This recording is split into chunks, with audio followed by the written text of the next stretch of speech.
Well, folks, I'm Ed. This is my contrails. Today I want to talk to you about the newly launched X-M5. Most of the footage, if not all, you will see will be from the X-M5 using the Velvia film simulation at the moment, bringing out the beautiful teals and the lights and all the rest of it, and I just love the Fuji lineup.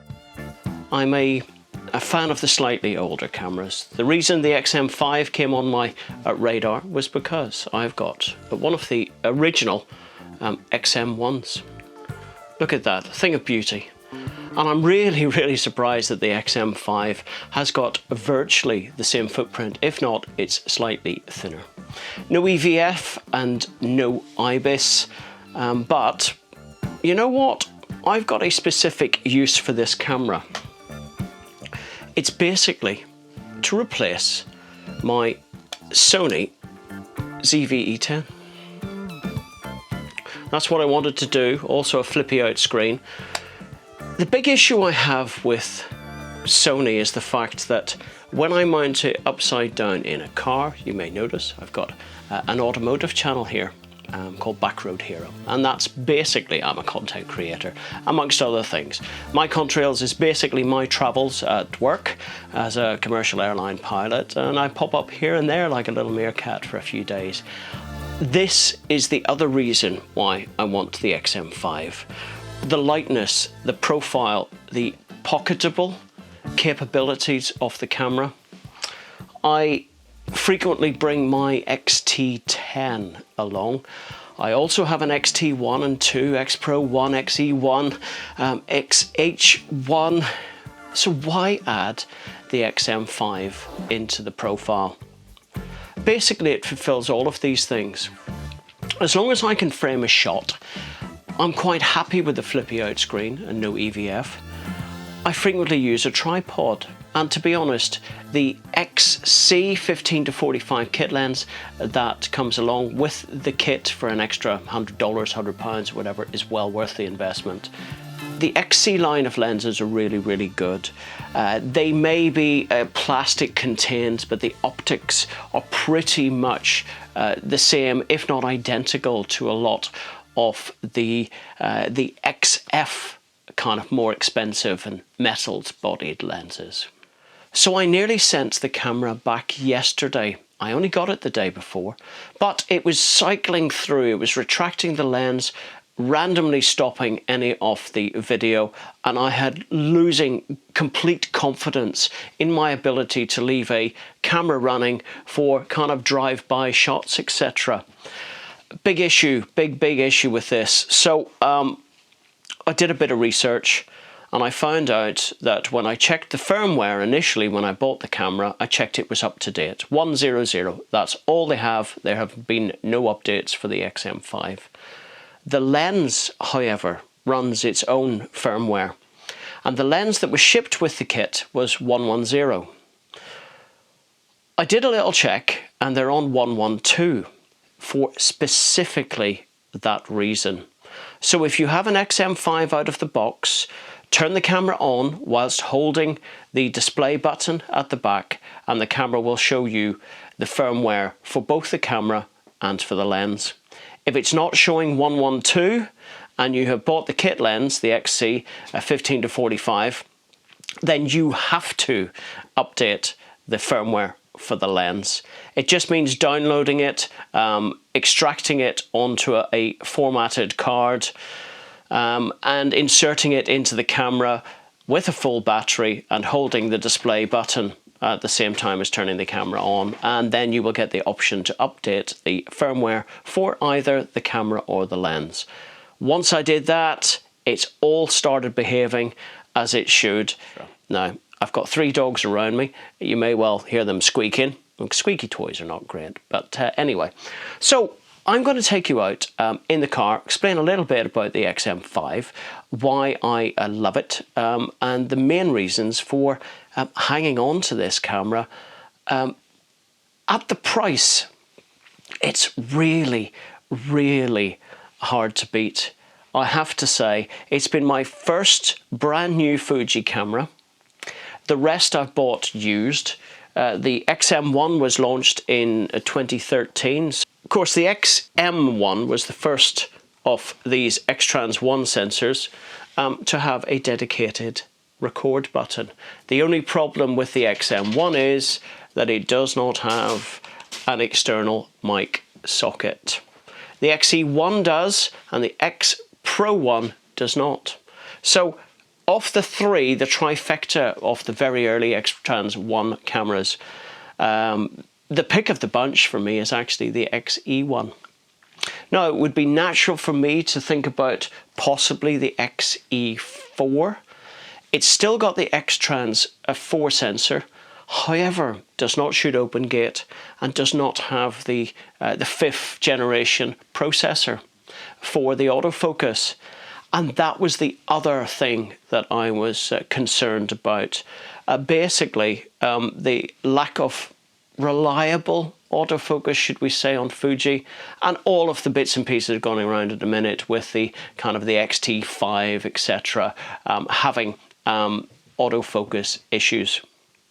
Now, this latest iteration with a slightly smaller 26 megapixel as opposed to the 40 in the X-T5, you're giving the camera more processing power for the slightly smaller sensor. Not that 26 megapixels is small these days. Anyway, let's get out into the car. I'm going to take the dogs for a walk, and I'm just going to shoot some film. Try the vlogging mode, which I'm using right now. I've got the background defocus, but I don't have that much behind me. I've got the product placement mode on, a la Sony. So thanks very much to Fuji. Maybe there's not much in there. There we go. Product placement mode. Always a great thing for handhelding, and not having to cover your eyes is another great thing. So the grip is without a doubt better on the ZV-E10 than it is on the X-M5. However, I've got a little leather half grip coming from Small Rig, I think it is, as well as the L mount as well, because I use Acra Swiss mounts in the car and on my little tripod here. All I want to do basically is switch the cameras across, get my slow-mo, B-roll for my various reviews, and make life so much easier. I don't want to play too much in post with rejigging colours and things like that. And I love the Eterna colour profile or picture profile that comes out of this. The other big advantage the X-M5 has over the ZV-E10 is the fact that whilst you roll it inverted and stick it on a mount on the windscreen, it continues with the eye tracking. Something that really confuses the Sony. To such an extent, I've got to mount it in a cage. And then when I got to take it out for my other shots, I've got the Acra Swiss mount on the bottom, but I need this top mount in order to run the camera in the car. So simplicity is best. I'm running a DJI mic. There it is. And it plugs into the back, free from the screen. You hear a lot of people complain about, oh, why did they move it back there? You know what? It's a perfect position. So the dogs are getting restless. Let's go out in the car. I'll talk to you a little bit more about that. You can see I'm going to use the Eterna profile in the car. Well, this is my setup in the car. Just check out the wide angle from that 15mm. I'm now on the Eterna, which I fell in love with, film simulation. Well, there we have it, 180 degrees. So I'm shooting at 24 frames per second, or 2397, and I've got the 1/48. So it's that classic 180 degree roll. Should give blurry backgrounds in the car, and hopefully will be focused on the old face. Now, I wear glasses, I wear a hat when I'm out and about, but this is actually a big test for the camera. The zoom lenses tend to have optical image stabilization, OIS, and just look at this glorious 15mm setting. there's plenty of room, and the camera's just basically within, there it is, within touching distance. Back in the studio I did 6.3K Opengate. The problem with that is it generates massive file sizes for post-editing. That is an issue for me because I normally just edit on a laptop. I've got a little plug-in hard drive for storing stuff. I really don't want to be shooting in 6.3. 1080p with the right setup and the right camera gives more than enough. And in fact, for YouTube, it's more about the audio than it is about the picture. Your brain can kind of compensate a little bit for that, but it can't compensate for the audio in the same way. It's a really good test, this. I don't want to use digital image stabilization because the problem with that is if you're driving around and have got some sort of inertia going and changes, the background can get a bit jittery. OIS. So hopefully this little test will show us, it's a diesel car, it's a 4-cylinder diesel. There's plenty of vibrations out there. Hopefully the optical image stabilization in the lens is more than enough. And then for me, finally, as a content creator, it's all about kind of the slow-mo. I don't want to do too much in post, and what's really nice about this camera is you can choose the, according to your frame rate initially, I want to be able to play back at 2397 or 23.97 frames per second, which means I've got multiples of that. Chances are I'm going to go to kind of 120 maybe to get 5 times, and then pick a 180-degree shutter angle of a minimum of 1/240th. To satisfy those requirements, and it's much easier in post. Anyway, I'm getting into the intricacies of maybe producing stuff on cameras, why things look the way they do when you produce something kind of cinematic. I run a car channel obviously as well, but really my passion is travel photography, and I work in the travel industry, so why not combine the two? So let's get down the road and see how it performs really on the back twisty roads. So I could never understand the hype of the X100V, the silly prices that they were commanding. This is a reasonably price entry camera, so you're not going to get that kind of solid, weighty body feeling at all. It's missing the CSM little toggle switch on the front of the camera that I so like in most of the other Fuji cameras. They've pared this down, obviously. No IBIS, in-body image stabilization, no EVF, no electronic viewfinder. You got the screen and that's it. So it's not going to go and replace my dedicated photography cameras. My favorite at the moment actually is the XT10, the younger brother to the XT1, which I also have, and I just love those cameras. The XT10, certainly with a black body and a sticker over the XT and the Fuji, just blends in. A black strap and a black t-shirt, and it's perfect for street photography, which I really love, especially in monochrome. So that's kind of what I do down route. If you haven't checked out some of the other videos, I think there's probably, there's Vegas up there. There's a day out in Oxford testing out the NEX7. I've taken the XT2 to Tokyo. I have yet to get that video out, but you know what? If they're there, I'll stick a old linky job thing to there. I'm not chasing subscribers on this channel. I really, it doesn't bother me either way. What I do want is the interaction with you. What are you doing? What are you shooting? What are your thoughts on the X-M5? Is it a little bit too plasticky? Is it not really appealing to the existing Fuji customer? Are they trying to steal some sales from Sony, for example? And the immediate competitor for me would be the ZV-E10 that I've been using as a camera at the moment. So lovely to see there is eye tracking when the camera's inverted. It's working really well in this scenario. For me, it's all about keeping things simple. It's about having the confidence in the camera gear. It's about not overheating. It's about producing a good image. It's about producing some great sound. So I have the preamps as low as I possibly can in the camera. I'm at minus 20, whatever it is, 28 decibels for the external mic.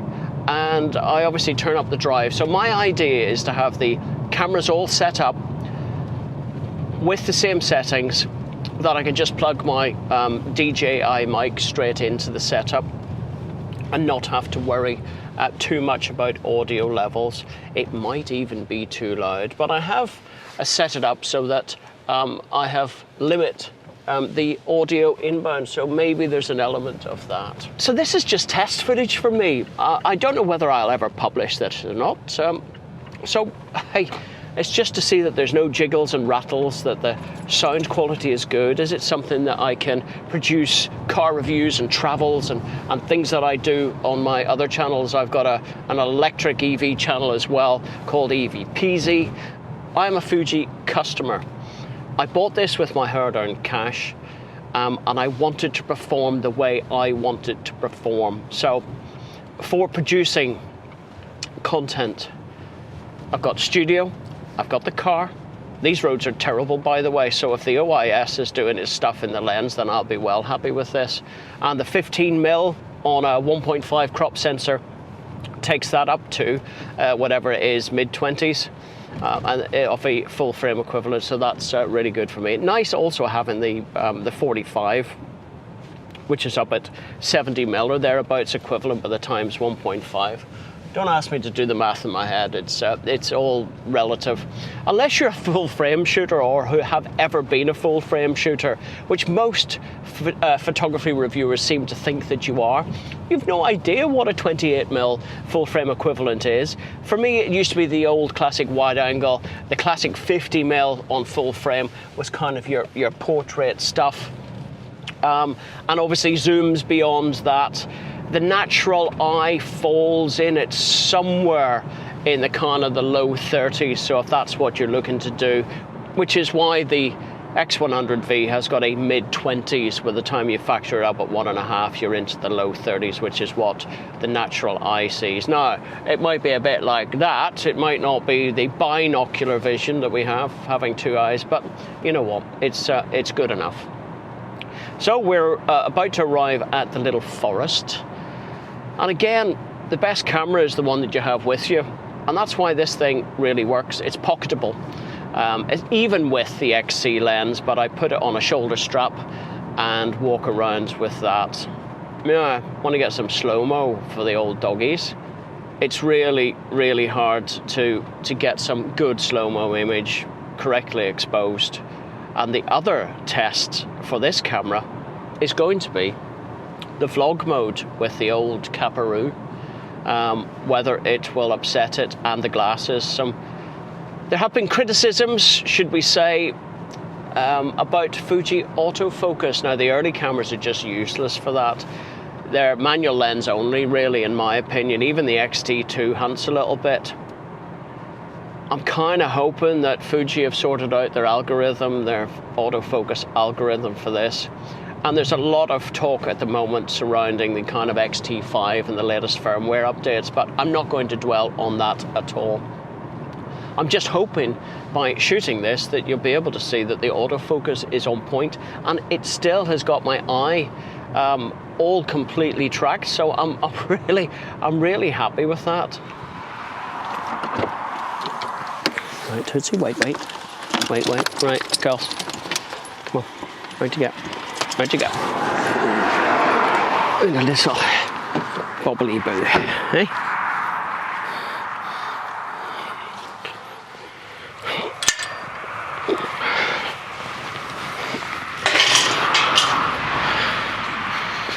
So, last couple of shots there.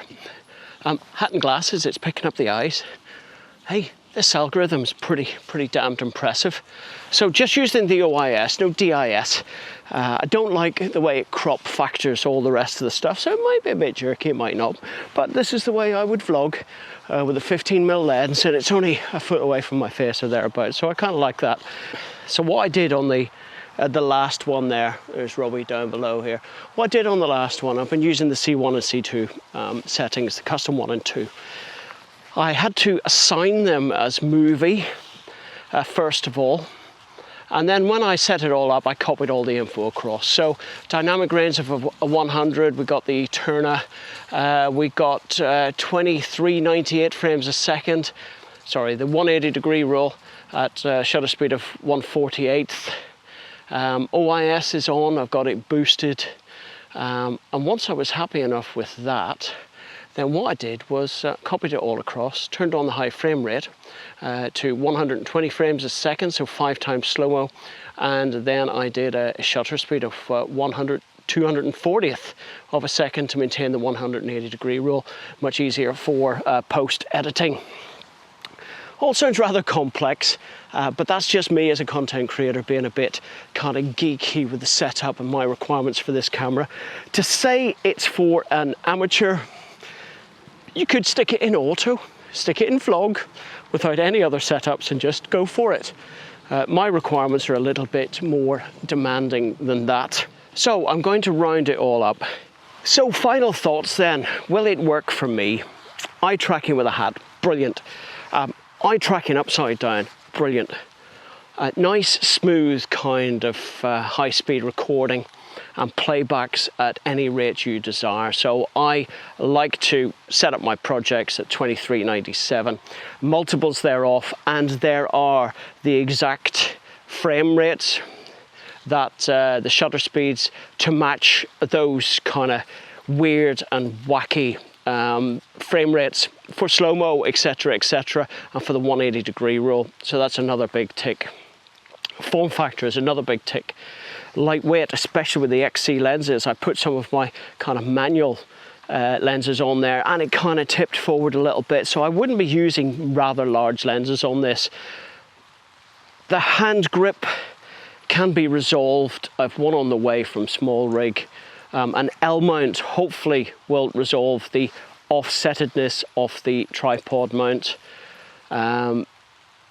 But I've got a remote control on the way as well. That really helps for my in-car stuff where I don't want to mess with cameras. I just leave it on and hit the stop, start, record. So all in all, 6.3 Opengate.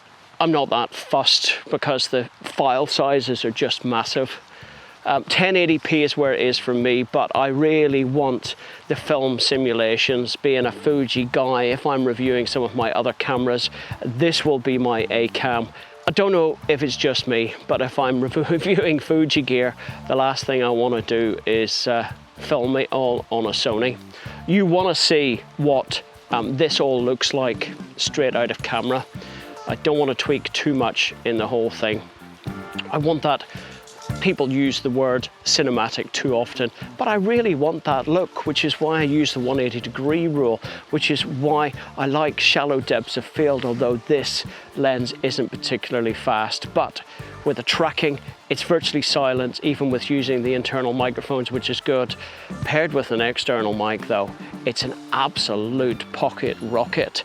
The features that are included in this might overwhelm a first-time user, but with automatic settings and the ability just to, on the vlogging mode, just set up what you want with product display, product placement mode, I think they're heading the right direction with this. So on that note, thanks for watching. If you like my stuff, do return. I'm not chasing subscribers, but if you feel the need, want to see some more stuff out of camera for this one, there are plenty more other reviews out there going into the minutiae of the camera. This is probably one of the first you'll see from a Fuji owner of the X-M5. Is it a keeper? Of course it is, but Fuji, do not ship your cameras with out-of-date firmware. I nearly returned this camera. You knew there were issues with this particular lens and this particular body. Please have it updated to the latest 112 standard as an absolute minimum for the X-M5. It has resolved an issue in which I was initially really disappointed with the camera, and I was just about to send it back. So you know what, save yourself a lot of headaches. Update that firmware. There'll be other channels out there to show you exactly how to do that, but you shouldn't have to. So Pocket Rocket is a keeper. I'm Ed, thanks for watching. Bye bye now.